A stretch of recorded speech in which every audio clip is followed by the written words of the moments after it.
với ni mày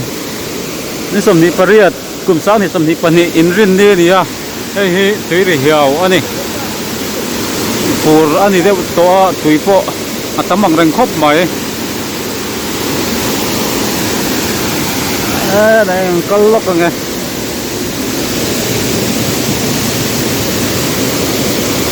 ไหนก็ล็อกกัน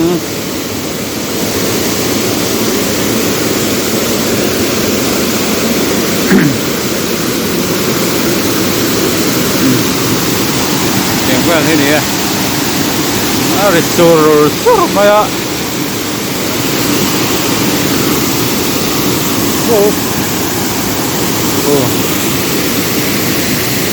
thấy rồi hiểu này à rồi hiểu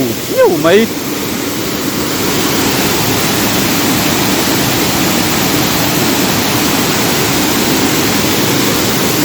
so lại so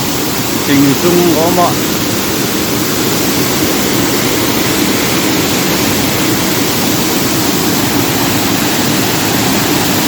chứ thì hiểu mấy à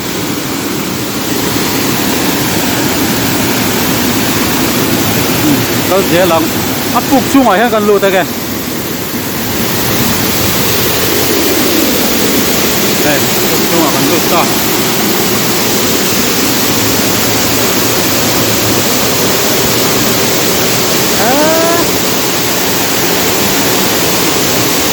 hiểu mấy à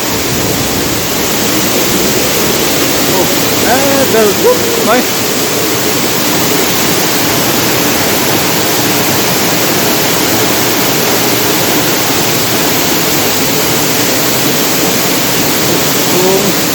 phục hiện thu bằng rừng khốc mới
thuốc lệ bong